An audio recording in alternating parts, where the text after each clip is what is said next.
Pour une raison qui est simple, qui a déjà été évoquée, c'est que plus vous avez guéri des maladies, et plus celles qui restent par définition, elles sont complexes. Et elles touchent une population de plus en plus restreinte. Alors l'idée et l'idéal, ce serait d'avoir un médicament par personne. Sauf que ça veut dire qu'il va falloir prendre de plus en plus de risques, il faut augmenter la recherche et développement, il faut investir davantage, et dans le même temps, ces investissements-là, ils vont se répercuter sur une population de plus en plus petite, ce qui mécaniquement fait exploser les prix. On a des prix de médicaments qui deviennent de plus en plus importants. Et ça ne va pas s'arrêter puisqu'on entre vraiment dans une phase de rendement décroissant. Alors ici, vous avez simplement les chiffres d'évolution de la R&D au cours des 8 dernières années. Et vous avez déjà une augmentation de 22% de la R&D. Mais on sait que ce n'est pas fini. On sait qu'aujourd'hui, ce secteur est le seul à suivre ce qu'on appelle une loi de Moore inversée. C'est-à-dire que pour garder la même production de médicaments, le même niveau de médicaments sortis chaque année, il va falloir doubler la R&D tous les 10 ans. Donc évidemment, on va avoir des prix qui vont être en permanence en augmentation. Et ça pose la question de la soutenabilité du système. Mais ça pose aussi la question de l'acceptabilité et comment vous allez convaincre des gens qu'effectivement, ça coûte de plus en plus cher à produire. Alors, juste pour vous donner... Ah non, il n'est pas tout, c'est pas grave. Juste pour vous donner un chiffre, c'est dommage parce que j'avais préparé le coût de production d'un médicament pour les 15 plus grands laboratoires. Et ce qu'on voit en fait, c'est qu'en moyenne, ça coûte 4 milliards aujourd'hui de sortir un médicament, avec des grosses variances entre les laboratoires, évidemment, puisqu'il y a un peu de chance, il y a un peu de succès sur la recherche et le développement. Mais donc, on a un secteur qui est un secteur de temps très long, et on ne pourra pas faire autrement, ça peut même encore se rallonger. On a un secteur dans lequel il va falloir récompenser les preneurs de risques, et on a en même temps des coûts qui ne vont cesser d'augmenter. Donc, simplement pour conclure là-dessus, est-ce que la santé a un prix? Je vous le dis, ce n'est pas une question vraiment économique, j'en sais rien si la santé a un prix. En revanche, je sais qu'elle a un coût, et ce coût, c'est le prix du progrès. Parce que plus vous avez des médicaments qui sont efficaces, et plus en fait vous avez une qualité des soins qui est efficace. Donc, est-ce qu'il y a un prix? Je ne sais pas, un coût c'est certain, et c'est là peut-être qu'il faut réfléchir davantage et se demander comment vous éviter. Voilà, merci. Merci Pierre. Vous avez suscité beaucoup de questions pendant le débat. Je passe la parole à Renaud Bellet. Vous êtes chef économiste et des affaires publiques d'Airbus France. Et vous allez nous parler des coûts du risque et du très long terme dans les business models des activités aéronautiques et de défense. Merci Marie, je pense que j'avais pour 3 heures. Alors la question qu'on pourrait se poser, je vais parler plutôt d'armement, parce qu'en fait, l'aéronautique civile est un marché qui est plutôt un marché classique, mais ce qui est intéressant, c'est de comparer plutôt l'armement avec le domaine du pharmaceutique, parce qu'elle est très commune en fait, assez proche. En fait, on a beaucoup parlé l'été dernier, il y a 1 an, du Sovaldi de Gilead, avec son coût de 41 000 $ pour le traitement aux États-Unis. En fait, on retrouve une même problématique souvent dans l'armement. Si vous prenez aujourd'hui le casque du futur avion de combat américain F-35, c'est 400 000 $ pour un casque. Donc on voit ici qu'on a cette logique aussi d'idée qu'il y a finalement des gens qui ont des marges énormes, qui trompent le client sur les prix. Et finalement, la question qui se pose, c'est mais est-ce que ça en vaut vraiment la peine? Est-ce qu'on est prêt à payer autant d'argent? Est-ce que la valeur en fait, de l'innovation est celle-ci? En fait, on se rend compte que l'armement et, quel que soit le secteur d'activité, et le domaine pharmaceutique ont beaucoup de traits communs. Pourquoi? Parce que ce sont deux activités très régulées, pour des raisons parfois différentes, mais notamment sur les prix. Pourquoi? Parce que dans l'armement, on est face à un monopsone, donc un acheteur unique, face à un oligopole, et donc bien sûr, ça pose de vrais problèmes de prix marché, parce qu'il n'y a pas de bon marché en plus, pour le coup. Ici, donc, il y a aussi une logique de négociation des prix qui ne se retrouve pas dans tous les marchés. Le prix du médicament est négocié, surtout en France. Aux États-Unis, c'est pas le cas, par exemple, donc c'est un peu différent, en tout cas pas avec l'État. Dans l'armement, finalement, le prix est un prix construit, c'est un prix d'ingénieur, c'est pas un prix de marché. C'est pas un prix qui est donné, c'est un prix qui est calculé, avec des marges souvent qui sont prévues à l'avance, avant même le développement du produit.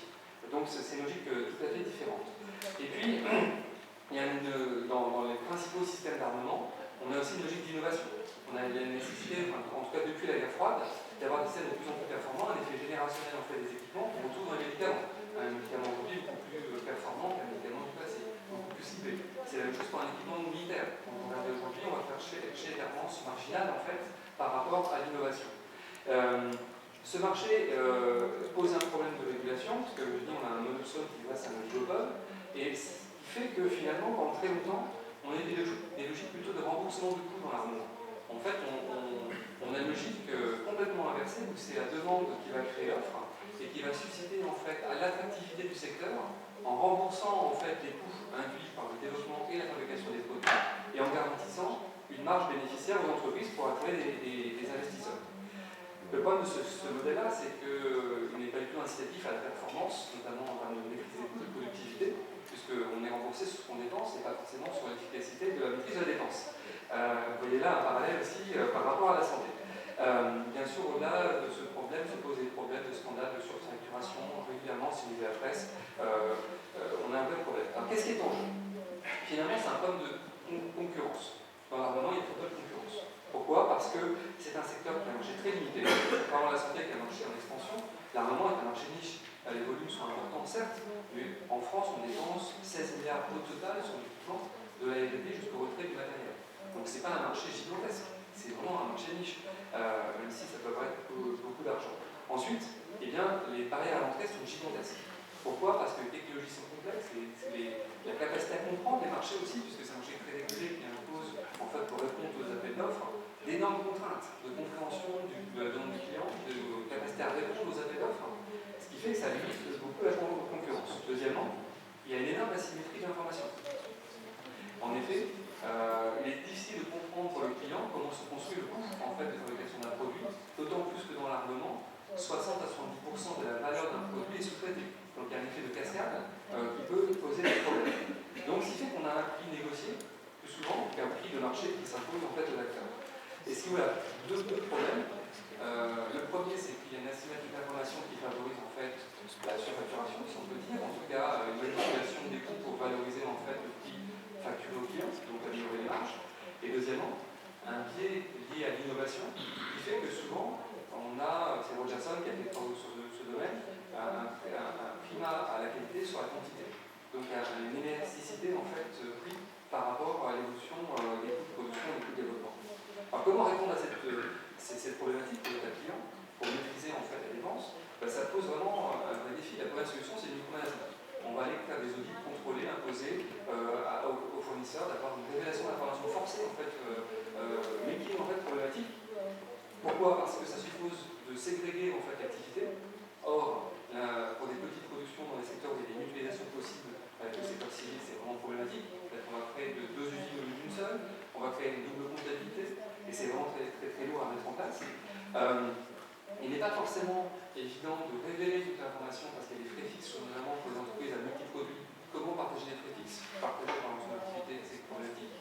Et en fait, on se rend compte qu'en plus, cela va réduire l'incitation à l'innovation. Plus on fait la comptabilité fine, moins on est capable de légitimer des dépenses qui ne sont pas immédiatement liées à une production de données. Donc quelque part, c'est contre-productif. Certains ont tenté la mise en concurrence en créant artificiellement la concurrence, par des enchères pour activer des marchés, faire entrer en fait de nouveaux acteurs, mais on se rend compte que là encore, il y a des coûts liés au contrôle du fournisseur qui sont souvent très supérieurs aux bénéfices qu'on peut en retirer. Parce que finalement, il n'y a pas nécessité que le nombre d'acteurs définisse le niveau de la concurrence. Parfois, il n'y a pas nécessité, les compétiteurs n'ont pas forcément envie de gagner à tout prix le marché, et donc la pression concurrentielle n'est pas forcément forte. Et deuxièmement, on peut avoir des phénomènes de collusion, notamment lorsque certains fournisseurs sont aussi des sous-traitants d'autres fournisseurs potentiels.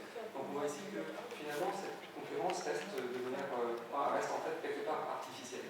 Et puis, l'ultime tentative dans les années 90, ça a été de dire on va faire des prix fixes forfaitaires. Alors c'est très bien un prix fixe forfaitaire, mais si vous regardez le programme A400M par exemple, que je connais bien, il y a un moment donné, il y a une contradiction entre le fait de vouloir faire des innovations et le fait d'avoir un prix fixe forfaitaire avant même le développement d'un produit. Donc on voit ici que quelque part ça ne peut conduire qu'au conflit, puisque par définition on va dépasser les enveloppes prévisionnelles de dépenses pour l'innovation ou même pour la production.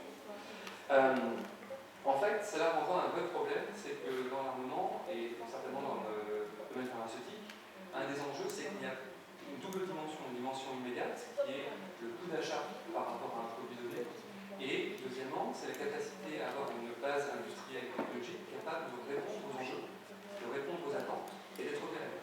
Et on voit ici qu'on a le contrat pour un produit donné, et une logique intercontractuelle, en quelque sorte, qui dépasse la simple optimisation sur le contrat lui-même. Qui en fait renvoie à la notion de politique industrielle, comme on dit en France, qui pose un véritable enjeu, c'est comment trouver le juste équilibre entre l'incitation à la performance, à la productivité, sur un contrat donné, à un instant T, et la préservation d'une base industrielle dynamique et compétitive dans le long terme. On voit ici qu'on a une vraie tension qui comme dans la santé, pose un véritable défi pour le décideur public, parce que dans la défense, l'objectif d'avoir une base industrielle, c'est l'autonomie stratégique. Être capable de s'équiper par rapport à une menace qui est elle-même évolutive, comme peuvent l'être les maladies dans le domaine notamment des virus, par exemple. Donc ici, il faut être capable de réintroduire en fait une incitation à l'innovation pour éviter ce qu'on appelle dans la défense des secrets stratégiques. On voit par exemple aux antibiotiques, c'est un peu une secret stratégique, pour le domaine pharmaceutique. On voit bien cette problématique. Donc ce qui veut dire qu'il faut en fait acheter la capacité d'innovation. Ici, ce n'est pas forcément compatible avec le contrôle des coûts, et ça suppose finalement à la fois des financements indépendants des productions elles-mêmes pour soutenir en fait l'innovation, mais aussi d'avoir des contrats qui soient adaptés par rapport à l'effet recherché. Il est certain que pour un produit de série, si on produit le millième char, on n'a pas besoin d'avoir des incitations à la performance. Il faut laisser la flexibilité à l'entreprise pour qu'elle puisse améliorer sa productivité, bien sûr, qu'elle puisse partager avec le client la rente qui pourra en découler, mais il faut aussi adapter parfois les contrats par rapport à la prise de risque, au partage du risque, au partage de l'incitation à la performance, à l'innovation. Et ici, on voit qu'il y a toute une réflexion qui est encore à construire, même aux États-Unis, où ils ont depuis 30 ans une pléthore de types de contrats, on voit que la mise en œuvre par l'administration est complexe. Donc on voit qu'on a une vraie logique de long terme qui est contradictoire parfois avec des dynamiques à beaucoup plus court terme, qui sont partagées par l'industrie pharmaceutique et l'industrie de l'agriculture. Merci. Merci à vous. Merci beaucoup pour ce parallèle qui est effectivement très éclairant. Alors on va maintenant avoir le point de vue, ou en tout cas s'intéresser aux opinions publiques. Pourquoi est-ce que les opinions publiques sous-estiment les bienfaits des médicaments? Pour nous en parler, Stefano Adamo, vous êtes italien, historien et professeur de culture italienne. Je crois que cette fois-ci vous allez parler en français. Oui, je vais parler en français. Bravo d'avance. Merci Marie.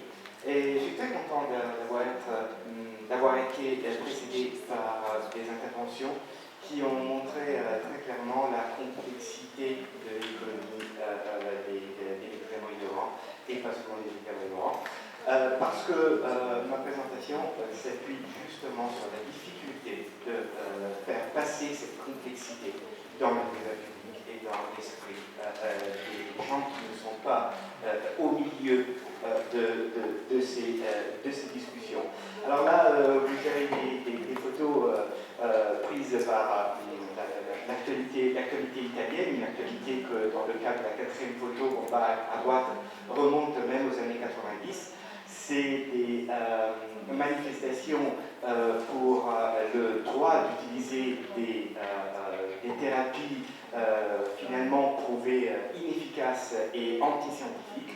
Vous voyez bien le problème politique et aussi culturel, jusqu'à quel point on peut être libre de se traiter, de se curer comme on veut, jusqu'à quel point on a le devoir de s'informer et de aussi connaître dans le plus de détails possible en quoi consiste une thérapie scientifique et en quoi consiste la production pharmaceutique.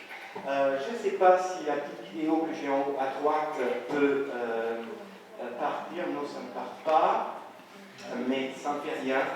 C'était une petite vidéo de 30 secondes que j'avais fait parce qu'elle était aussi un peu rigolo. C'était en italien, mais il y avait des mots-clés que tout le monde, sûrement les francophones, pouvaient comprendre. Et c'est un journaliste, c'est quelque chose qui est en train de. Ce qui est viral en ce moment en Italie, c'est un journaliste qui dit qu'il y a 2 chercheurs italiens qui ont finalement trouvé la molécule anti-cancer définitive, mais Big Pharma est en train de les boycotter et les médias officiels n'en parlent pas. Voilà, c'était très amusant à voir, mais le côté pas amusant, c'est qu'il y a plein de monde qui le prend très au sérieux et qui est en train de le faire circuler sans aucune ironie.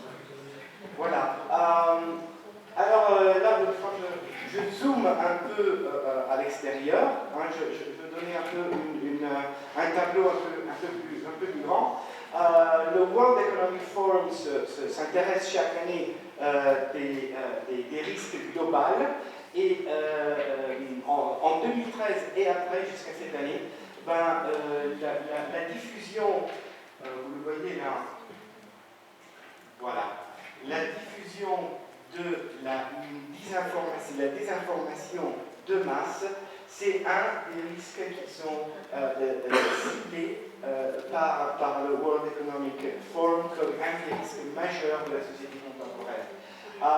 Quand on va un peu plus dans les détails, on voit que les 4 thèmes plus débattus par les réseaux sociaux, c'est-à-dire là où ces risques prennent vie, sont l'environnement, l'alimentation, la géopolitique et bien sûr la santé. Là, attends, j'ai perdu un peu de ma suspense. L'alimentation et la santé, c'est un peu deux façades de la même médaille. Et vous voyez ici 4 photos parmi des dizaines que j'aurais pu prendre. C'est des photos de pages Facebook italiennes, il y en a bien sûr dans plusieurs langues, qui parlent, ce sont des sites de médicaments alternatifs, traitements alternatifs à la médecine dite officielle, je dirais plutôt scientifique. Pourquoi c'est intéressant? Parce que ça nous porte dans le thème central de ce bref propos, l'information des intermédiaires, comme on l'appelle, et le phénomène des chambres d'écho. Hein, c'est de ça que je vais maintenant parler. Alors, il y a une étude qui vient de sortir, c'est celle-ci, je ne sais pas si tout le monde arrive à lire, c'est un livre qui s'appelle